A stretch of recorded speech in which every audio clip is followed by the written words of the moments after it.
अच्छा बेटा, प्लीज़ मुझे कंफर्म कीजिएगा आप लोग कि मैंने आप लोगों की क्लास में आपको कितनी पोइट्री पढ़ा दी, पोइट्री पढ़ाई है मैंने आप लोगों को या नहीं। Please confirm.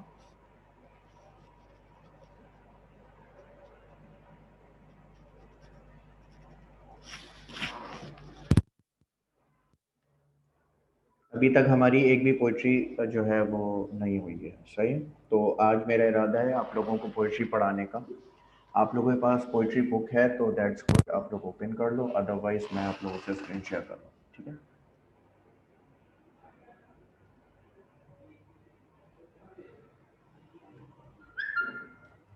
बस ये कंफर्म कर लिएगा कि ये वाली पोइट्री हमने क्लास में पढ़ी है या नहीं। Okay.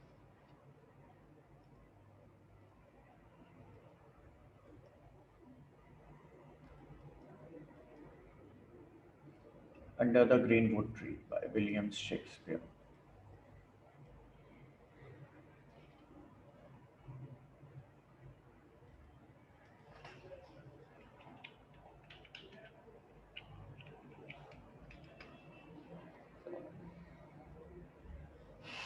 Okay, so I am going to start this poetry. I am sure कि आप लोगों ने ये वाली पोइट्री नहीं पढ़ी थी क्लास में मुझसे, ठीक है। आप लोग अपनी बुक रेडी कर लें, ठीक है। और I will explain it paragraph by paragraph, okay. और फिर मैं आप लोगों से क्वेश्चन भी कर लूँगा इस हवाले से। सो जब मैं पोइट्री की एक्सप्लेनेशन एंड कर दूंगा फिर आप लोग क्वेश्चन कर लिएगा, okay. So let's start with under the green wood tree. Explanation से पहले एक चीज़ मैं आपको क्लियर कर दूं, इंग्लिश के अंदर कुछ वर्ड्स ऐसे हैं जो सिंबॉलिक वर्ड्स हैं, ठीक है, जिनका एक्चुअल मतलब जो है वो नहीं होता जो कि नज़र आ रहा होता है। जैसे कि यहाँ पे वर्ड है ग्रीन वुड। इंग्लिश पोइट्री के अंदर जब भी लफ्ज़ वुड आता है तो इसके मकसद लकड़ी नहीं होता, बल्कि इसका मकसद दरख्त होता है, या फिर गार्डन के लिए इस्तेमाल किया जाता है, या हरियाली के लिए। वुड की बात कर रहा हूँ, ठीक है। आपने इसी तरीके की एक पोइट्री जो है वो पहले भी पढ़ी है 9th क्लास के अंदर, Stopping by Woods on a Snowy Evening, ठीक है। आई गेस रॉबर्ट फ्रॉस्ट ने लिखी थी वो पोइट्री। तो उसमें वुड्स का मतलब उन्होंने जंगल लिया था, ठीक है। ऑलराइट, सो यहाँ पर भी हम जो बात कर रहे हैं यहाँ ट्री के लिए बात कर रहे हैं, अंडर द ग्रीनवुड ट्री, यानी कि सायेदार दरख्त के तले। ये बेसिकली एक सॉन्ग था जिसको कन्वर्ट करके एक पोइट्री के तौर पे पेश किया विलियम शेक्सपियर ने। सॉन्ग का नाम था As You Like It, okay. अच्छा भाई, under the greenwood tree, who loves to lie with me and turn his merry note। Poet जो हैं वो बिल्कुल दरख्त के नीचे हैं, और वो क्या कह रहे हैं कि उस दरख्त से मुखातिब होते हुए कह रहे हैं कि ये जो ग्रीन वुड ट्री है, जिसको मेरी मौजूदगी पसंद है, जिसको मेरी मौजूदगी से कोई मसला नहीं है, जो कि पसंद करता है मेरी मौजूदगी को। And turn his merry notes, merry notes का मतलब क्या होता है? वो जो इस दरख्त पे बैठे हुए छोटे छोटे से परिंदे हैं, आगे लाइन में देखें, on to the sweet bird's थॉट। वो जो परिंदे छोटे छोटे से बैठे हुए हैं और जो गाना गुनगुना रहे हैं वो मैरी नोट्स, मैरी कहते हैं खुशी, नोट्स से मुराद यहाँ पे कलिमा आता है। यानी कि वो जो on to the sweet bird's थॉट, वो छोटे परिंदों के गले से जो खूबसूरत आवाज़ निकल कर आ रही है मेरे लिए, तो ये मेरे साथ मेरी मौजूदगी को पसंदीदा कर रहे हैं, और इस बात का सबूत है कि इस दरख्त को मेरी मौजूदगी पसंद है। Come hither come hither come hither कम। अच्छा, ये HITHER, इसको हिटर करके पढ़ा जाता है, ठीक है। एच का साउंड थोड़ा सा स्लो है। इसका मतलब होता है किसी को हम्बल इनविटेशन देना। हम्बल इनविटेशन समझते हैं, एक तो होता है सिंपल से इनवाइट कर देना किसी को, लेकिन एक किसी को बहुत ही वार्मली और बहुत ही ज़्यादा अच्छे अंदाज से अगर किसी को वेलकम करना हो, किसी को इनवाइट करना हो, तो उसके लिए वर्ड यूज़ होता था, अब नहीं होता ये, ठीक है। तो पोइट जो है वो बेसिकली क्या कह रहे हैं, हम सबको दावत देते हुए कि आइए इस तरफ और इस तरफ कदम बढ़ाइए। हेयर शैल ही सी, यहाँ पर आपको पता चलेगा नो एनिमी, कि इसका कोई दुश्मन नहीं है। But winter and rough weather, सिवाय सर्द मौसम के और खुश्क मौसम के, इसका और कोई दुश्मन नहीं है। Who doth ambition shun, and loves to live in the sun. I the sun का मतलब होता है इन द सन, ठीक है। इसका कोई दुश्मन नहीं है सिवाय सर्द और खुश्क मौसम के। हु डॉट एम्बिशन शन। अच्छा, इस लाइन को थोड़ी सी एक्सप्लेनेशन देनी होगी मुझे, ठीक है। पहला तो मेरा आप लोगों से सवाल है, what do you mean by ambition. Ambition का क्या मतलब, चले और आसान करता हूँ मैं इस सवाल को। आप लोग मुझे अपना एम्बिशन बताइए। हर इंसान की लाइफ में कोई ना कोई एम्बिशन होता है, ठीक है। आपकी लाइफ का क्या एम्बिशन है, आप वो बताइए। You can use your mic और you can even message me, alright, I am waiting. Ambition का, आपकी लाइफ का एम्बिशन क्या है। अब आप अपनी लाइफ का जो भी एम्बिशन समझते हैं वो मुझे बताइए।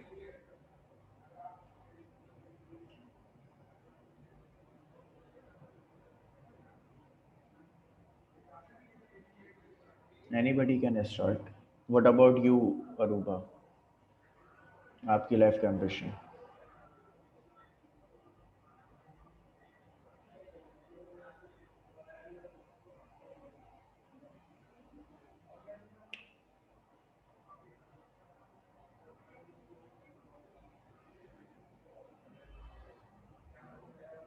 Okay, Abdullah is saying to become a chartered accountant इंशाल्लाह। Okay, Aruba is saying I don't know. Okay, amazing. Hera मुझे सॉरी आइडिया नहीं हुआ आपने क्या लिखा है।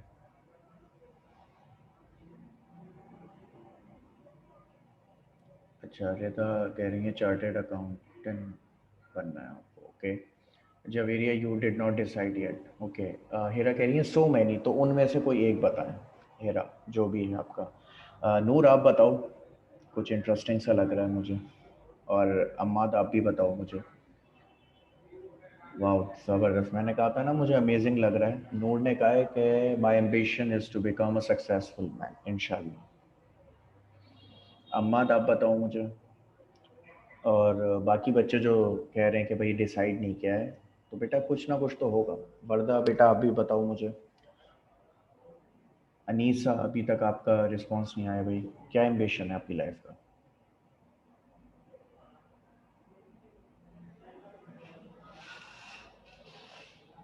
इंशाल्लाह बिल्कुल।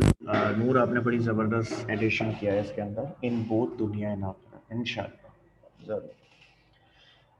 अच्छा, Warda is saying successful business women. Okay, business person. कुछ वर्ड्स ऐसे होते हैं इंग्लिश में जिनका फीमेल वर्जन नहीं बनता, तो उनके साथ हम पर्सन का इस्तेमाल करते हैं, जैसे चेयरमैन। अब अगर कोई खातून बैठी हूँ कुर्सी पर तो उन्हें चेयर पर्सन कहते हैं, ठीक है। तो वेमेन वर्ड पे वहाँ एडजस्ट नहीं करता, ठीक है। Aruba Singh, journalist. अमेजिंग, इंशाल्लाह।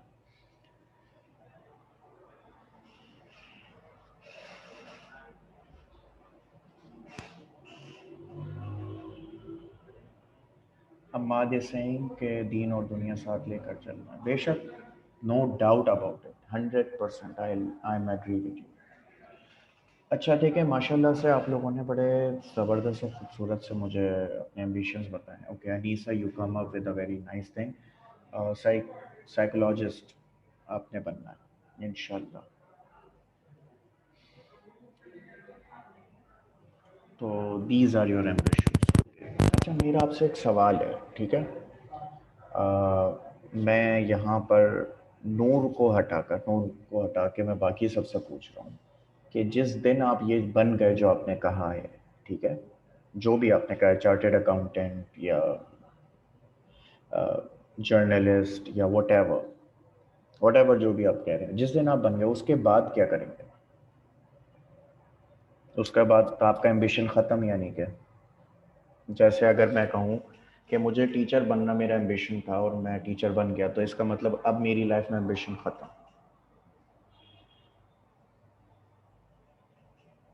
Is it so.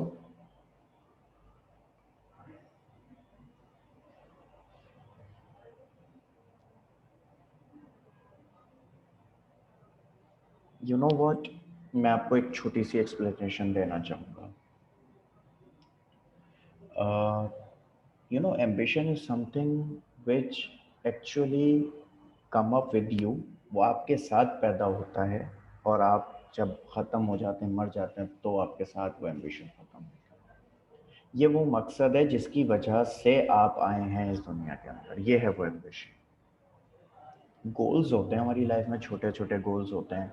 किसी ने डॉक्टर बनना है, किसी ने इंजीनियर बनना है, किसी ने कुछ बनना है। सो ये गोल्स हैं लाइफ के। एम्बिशन एक बहुत ब्रॉडर इमेज है, एक बहुत बड़ा तस्वुर है। मैं आपको एक मिसाल देता हूँ, ठीक है, कि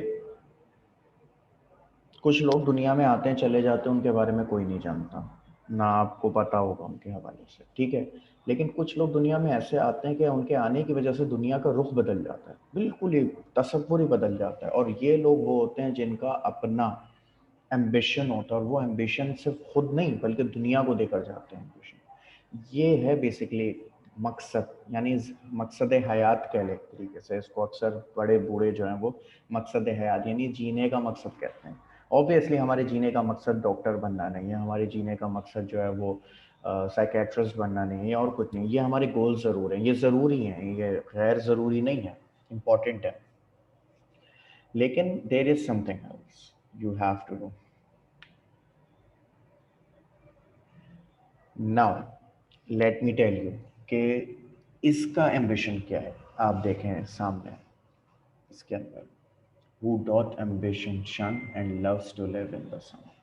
एक दरख्त का एम्बिशन क्या होगा? एक छोटी सी बात है, कभी सोचा भी नहीं होगा आप लोगों ने। इस दरख्त का एम्बिशन ये है कि ये साया देगा, और उस साया देने के मकसद के लिए वो पसंद करता है हर वक्त सूरज में रहना, सूरज की रोशनी में रहना। आई एम 100% श्योर आप में से मुझ समेत कोई पसंद नहीं करता धूप में निकलना। कराची की धूप आप लोगों को वैसे ही पता है कैसी होती है। लेकिन imagine a tree all the time without any shade, बल्कि खुद शेड बन गया, सूरज के उसमें रहता है, लेकिन अपना मकसद, अपना एम्बिशन जो है वो पूरा करता रहता है। और वो क्या है? साया प्रोवाइड करना। And that is what is he doing, right. So हमारी लाइफ में भी जो एम्बिशन होता है ना, वो बिल्कुल ऐसे ही होता है। उसके लिए हमें अपनी जान भी क्यों ना देनी पड़ जाए, हम वो दे देते हैं। ये वो उस चीज़ को एम्बिशन कहते हैं। और आई गेस कुछ लोग अपनी इस एम्बिशन को बहुत जल्दी समझ लेते हैं, कुछ लोग कंफ्यूज रहते हैं, कुछ लोग अपनी ज़िंदगी के आखिरी दम पर जाकर पता करते हैं कि हमारी लाइफ का एम्बिशन क्या था। कुछ यंगर एज में पता कर लेते हैं। हमें थोड़ा सा रियलाइज़ करना चाहिए कि शायद हमारी भी लाइफ का एक एम्बिशन है, और वो क्या है? It could be different, it could be religious, it could be according to the world. In short, मैं एक चीज़ ज़ाती तौर पे सोचता हूँ और मेरा इस पे बिलीव है, और मैं आपको भी यही गाइड करूँगा, being my students and being my what should I say, sons and daughters, I should say use this way. मेरा एक चीज़ पे बहुत ही पक्का ईमान है, और यकीन रखता हूँ मैं इस बात पे, कि अगर किसी जगह आपके होने से फ़र्क पड़े और ना होने से फ़र्क पड़े, तो आप अपनी लाइफ के एम्बिशन को पूरा कर रहे हैं। लेकिन अगर आपके ना होने से किसी को कोई कमी ना महसूस हो, तो आप ये समझ लें कि आपकी ज़िंदगी का मकसद पूरा नहीं हो रहा। आपके होने से भी फ़र्क पड़ना चाहिए और ना होने से भी फ़र्क पड़ना चाहिए। ये दो मोमेंट्स ऐसे हैं जिससे आपको अपनी इम्पोर्टेंस का अंदाज़ा होता है, ठीक है। अब आप कहीं किसी भी चीज़ में कामयाब होना चाहते हैं, किसी भी गैदरिंग का हिस्सा बनना चाहते हैं, तो आप इस चीज़ को ऑब्ज़र्व कर लें कि क्या आपके होने से वहाँ पर कोई ना कोई डेवलपमेंट हो रही है, और अगर क्या आप वहाँ नहीं होंगे तो क्या वो डेवलपमेंट रुक जाएगी? जवाब आप ज़्यादा बेहतर जानते होंगे और आप इस बात को समझ लेंगे। अब्दुल्ला, पैशन कह सकते हैं, लेकिन पैशन बहुत ही स्मॉलर पिक्चर ऑफ एम्बिशन है। एम्बिशन एक बहुत बड़ी चीज़ है जिसको आपको थोड़ा सा आइडियलाइज करना होगा, ठीक है। अब अगर हम एक इसकी ट्री की बात कर रहे हैं, तो इसका एम्बिशन मैंने आपको बिल्कुल क्लियर कर दिया कि वो कितना ज़बरदस्त है। टू प्रोवाइड शेड, साया मुहैया करना, और उसके लिए वो पसंद करता है सूरज में रहना। ये आय द सन का मतलब है इन द सन, ठीक है। अच्छा, seeking the food he eats, तलाश करता है उस खाने की जिसकी इसे ज़रूरत है। And pleased with what he gets, और खुश हो जाता है उस बात पर जो कि इसे पसंद है।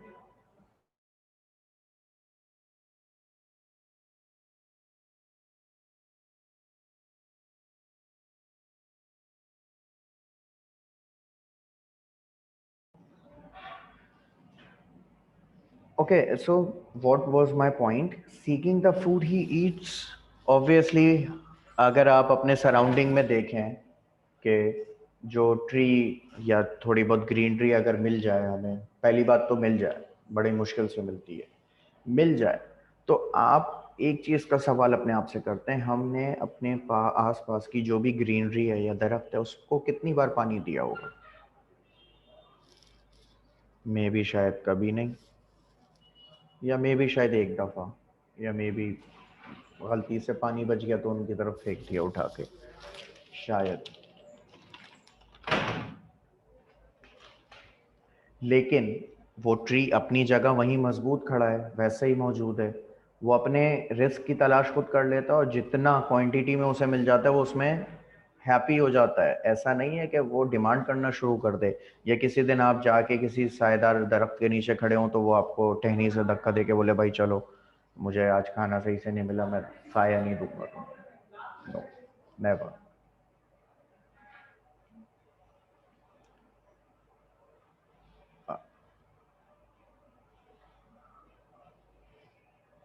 Hopefully you are getting my point, right? अच्छा, यहाँ ह्यूमन नेचर को भी अगर हम थोड़ा सा सपोज करें ना, तो हमारे ऊपर एक बड़ा ज़बरदस्त सा क्वेश्चन मार्क है। वो क्या, कि हम अपना जो भी एम्बिशन बनाते हैं हमारे लिए जो है वो अ, शायद हमारे फ़ायदे के लिए होता है वो एम्बिशन, दूसरों के फ़ायदे के लिए ना हो। और अगर वो दूसरों के फ़ायदे के लिए हो तब भी हम उसमें इतना ज़्यादा अपनी कुर्बानी देना ज़्यादा बेहतर नहीं समझते। जैसे इस ट्री को देखें, इसका एम्बिशन है साया देना ऑब्वियसली दूसरों के लिए, और उसके लिए वो अपने आप का नुकसान भी कर रहा है उस धूप में रहते हुए। दूसरी चीज़ कि उसकी नेचर कितनी सेटिस्फैक्ट्री है कि उसे अगर जो चीज़ चाहिए, जिसकी ज़रूरत है उसे, वो चीज़ नहीं मिल रही तब भी वो उस बात पर खुश है। Let's talk about us. We are receiving all the resources of Allah, हमें अल्लाह की तरफ से तमाम रिसोर्सेज मिल रही हैं। We are living a happy life अल्हम्दुलिल्लाह। आप यकीन जाने, आप थोड़ा सा सोच के देखिएगा, अगर आपके पास पीने को साफ़ पानी मौजूद है, पहनने को साफ़ कपड़े मौजूद हैं, खाने को अच्छा है, और आपकी लाइफ ऐसी नहीं है कि आपको रोज़ाना कमाना है और खाना है, तो आप इस वक्त करोड़ों लोगों से ज़्यादा बेहतर ज़िंदगी गुजार रहे हैं, सिर्फ इन चीज़ों की वजह से। क्योंकि बाकी जो करोड़ों लोगों की मैं बात कर रहा हूँ, उनके पास ये फैसिलिटीज़ नहीं है कि उन्हें साफ़ पानी मिल सके, उन्हें खाना सही मिल सके, उनके कपड़े साफ़ हों, या फिर उन्हें रोज़ाना कमाने की टेंशन ना हो। So you are living a very you can say luxurious life, I should say this. लेकिन प्रॉब्लम ये, we see others जो हमसे बेहतर हैं, that's why we are never happy. आज अगर अभी हमसे पूछ लिया जाए तो हम यही कहेंगे मेरे पास ये चीज़ नहीं है, मुझे ये चाहिए, मेरे पास वो चीज़ नहीं है, मुझे वो मिल जाए तो मैं ज़्यादा बेहतर बन सकता हूँ, मेरे पास वो रिसोर्स आ जाए तो मैं ज़्यादा बेहतर काम कर सकता हूँ, समथिंग लाइक दिस। ये लाइन हम पे कभी फिट नहीं होती। And pleased with what he gets, कि खुश हो जाएं उसमें जो चीज़ हमारे पास है। ये ह्यूमन नेचर में बहुत कम लोग हैं जिनके पास ये चीज़ आती है। Come hither, come hither, come hither, here shall he see no enemy but winter and of weather. कि आओ इस तरफ देखो, कदम बढ़ाओ इस तरफ और देखो कि इसका कोई दुश्मन नहीं है सिवाय खुश्क मौसम के और सर्द मौसम के। अच्छा, इसका एक और भी दुश्मन है, और वो जो दुश्मन है ना, ये मेरे मुताबिक जो इसका ये तीसरा दुश्मन है ना, वो सबसे ज़्यादा ख़तरनाक दुश्मन है। वो इसलिए क्योंकि ये जिसके लिए अच्छाई करता है, ये दरख्त जिसके लिए अच्छाई करता है वही इसको नुकसान पहुंचाता है। ये तीसरा दुश्मन वो है। ये तीसरा दुश्मन इतना ख़तरनाक है कि अगर उसे फ़ायदा ना मिले इससे तो वो इसको तोड़ देता है, इसको काट देता है, इसको ख़त्म कर देता है। ये तीसरा दुश्मन इतना ख़तरनाक है कि अगर उसे पता चल जाए कि इस चीज़ से उसे फ़ायदा हासिल हो रहा है छोटे वक्त, कम वक्त के लिए, तब भी वो इसे नुकसान पहुंचाने के लिए तैयार है। कौन है वो दुश्मन?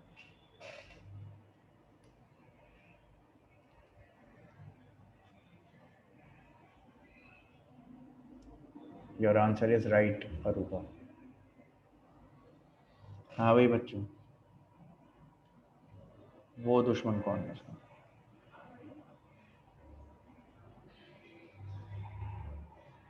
Yes Noor, your answer is right.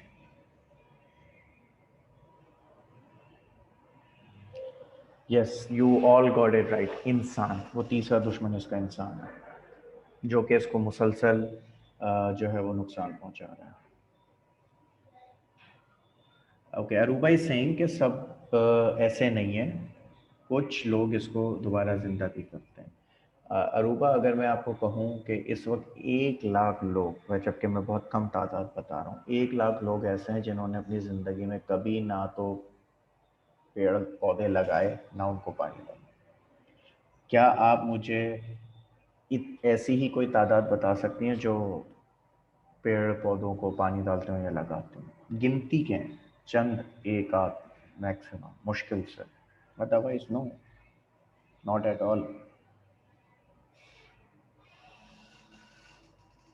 Yes, कुछ लोग, आई नो यू सेड कुछ लोग, but you know what, comparison उस वक्त किया जाता है जब सामने 100% हो और उसके मुकाबले में 40% हो। लेकिन अगर आप यहाँ की बात करती हैं तो ना लगाने वाले 100% हैं और लगाने वाले 20% भी नहीं।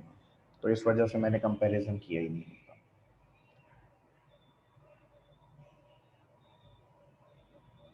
अब्दुल्ला इज सेइंग कि माशाल्लाह से इनके वाले साहब ने घर पौधों से भरा हुआ है। ज़बरदस्त, your father is really a great person. I seriously say this, thumbs up to you Abdullah and your father. मैं आपको एक बड़ी ज़बरदस्त सी बात सुनाता हूँ, हो सकता है शायद आपने ये कभी सुनी ना हो। आई डोंट नो कि इस तरह की बातें हमें क्यों नहीं सुनाई जाती या क्यों नहीं बताई जाती। एक हदीस है, वो सुना रहा हूँ आपको। एक नबी सल्लल्लाहु अलैहि वसल्लम ने से एक सहाबी ने एक सवाल किया कि ए अल्लाह के रसूल, अगर हमें पता चल जाए जैसे कि कल क़यामत आ रही है तो हम क्या करें? जैसे आज हम अभी ज़िंदा हैं इस वक्त और कल क़यामत आ रही है, हमें ये बात पता चल जाए तो हम क्या करें? नबी सल्लल्लाहु अलैहि वसल्लम ने फरमाया कि अगर तुम्हें ये बात का इल्म, इस बात का इल्म हो जाए कि कल क़यामत आ रही है और दुनिया ख़त्म हो जाएगी, तो तुम आज के दिन दरख्त लगाओ। अच्छा, ऑब्वियसली आप इस बात को थोड़ा क्लियर कर लें। दरख्त लगाओ से मुराद ये नहीं कि एक दरख्त को काट के दूसरी जगह लगा दो। इसका क्लियर मकसद यही है कि आप जो उसके सीड्स हैं या उसकी जो रिसोर्स हैं उसको डाल दें, यानी कि बीज को ज़मीन में डाल दें। भले वो नहीं उगेगा, उस पर कोई फ़र्क भी नहीं पड़ेगा। बीज को जो सॉइल में टाइम चाहिए होता है, वो 1 हफ्ते का टाइम चाहिए होता है, तब जाके वो बीज टूट के दरख्त की उसमें आता है। लेकिन देखें कितनी खूबसूरत बात बताई है कि अगर आपको इस बात का पता चल जाए कि कल क़यामत आ रही है तो आप आज के दिन दरख्त लगा लें। इतनी ज़्यादा प्रेफरेंस दी है। और सिर्फ यही नहीं दी, और दूसरी जगहों पे भी दी है कि जब जंग के मामला थे तो जंग के उसूल बताए, और जंग के उसूलों में सबसे इम्पोर्टेंट बात ये कही गई कि किसी दरख्त को कोई नुकसान ना पहुँचे, किसी पेड़ पौधे को कोई उखाड़ेगा नहीं। इतनी ज़्यादा इंपॉर्टेंस दी गई है। Why? They are really important in our life, that's why it is said like this. And according to the poet, उन्होंने भी बड़ी ज़बरदस्त पॉइंट्स यहाँ पे रेज़ किए हैं जो कि वैलिड हैं। बस तीसरे दुश्मन का बताना और रह गया। उन्होंने खैर ख्याल रख लिया इस बात का, लेकिन अगर मैं इनकी जगह होता तो मैं ज़रूर इस तीसरे दुश्मन का जिक्र ज़रूर करता। What do you say about this? Am I right और रॉन्ग? क्या मेरा ये पॉइंट ऑफ व्यू सही है इस हवाले से कि इंसान इसके तीसरे दुश्मन है? क्या आप एग्री करते हैं मेरी इस बात से? और आपको कंप्लीट अथॉरिटी है डिसएग्री करने की। यू कैन सिंपली से नो सर, आई डिसएग्री, और if you agree you can also say.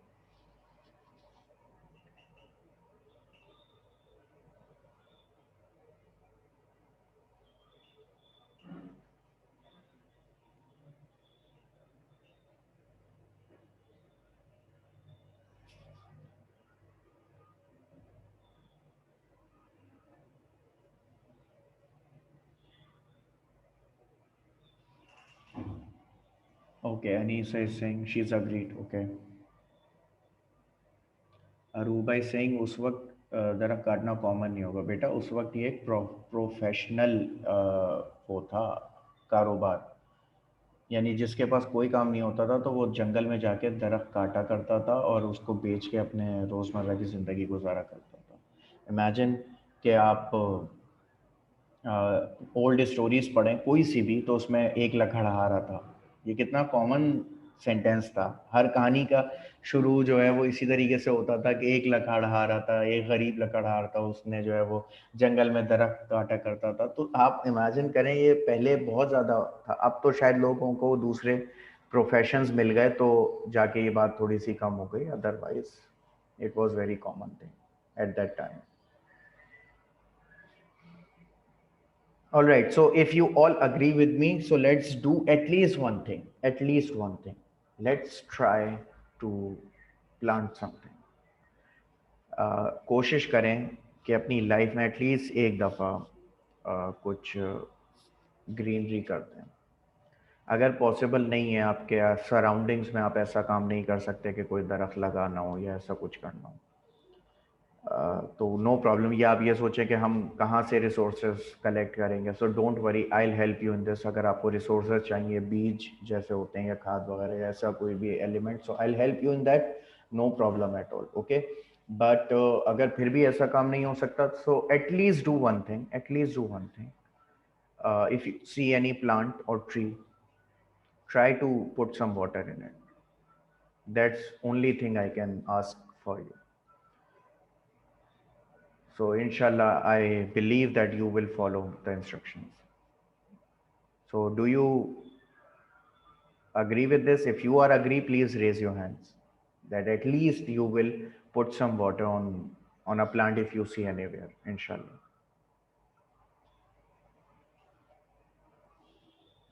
Raise your hands. I'm waiting for your hands. If you all agree, please raise your hands.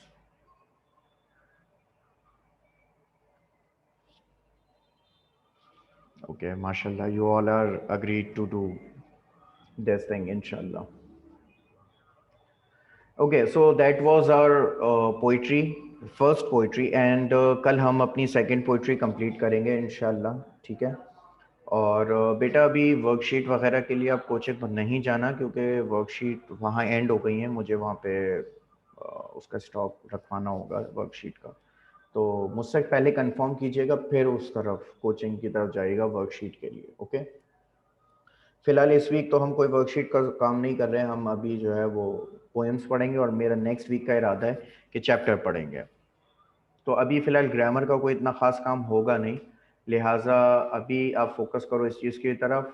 हाँ, अपने coaching में आप miss फ़िज़ा से confirm कर लें कि आपके जो सिलेबस है और कंडेंस सिलेबस, एक तो पेपर टाइम टेबल और कंडेंस सिलेबस, वो वहाँ कोचिंग में है, तो वो कंफर्म कर लें और वो जाके रिसीव भी कर लें, ताकि आपको अपने मिड टर्म्स का पता चल जाए कि कब हो रहे हैं। मेरा शायद 7 फरवरी को है पेपर मिड टर्म। ये ग्रैंड टेस्ट है आप लोगों का, और यूँ समझ लें आपके 100% सिलेबस में से 50% इसमें आ रहा है। क्या क्या चीज़ें आ रही हैं वो सारी उसके अंदर लिस्ट के अंदर ऐड कर दी गई हैं, ठीक है। So hopefully you will receive it and you can inform me about it. मैंने वर्कशीट नंबर अभी तक जो करवाई हैं या करवानी है इस वक्त तक, वो है 1, 6 और 7, ये 3 है, ठीक है। और अभी फ़िलहाल एंड हो गई हैं, मैं जैसे ही वहाँ पे रखवा दूंगा तो आप लोगों को मैसेज पे बता दूंगा कि वर्कशीट्स अवेलेबल हैं, जिसके पास नहीं हो वो जाके रिसीव कर लो, सही है। सो इंशाल्लाह I am going to continue my class tomorrow. We are going to study another poetry. Hopefully you all will be as active as you are today. So see you tomorrow. Till then, take care of yourselves and must remember me in your prayers. Everyone take care. Allah Hafiz.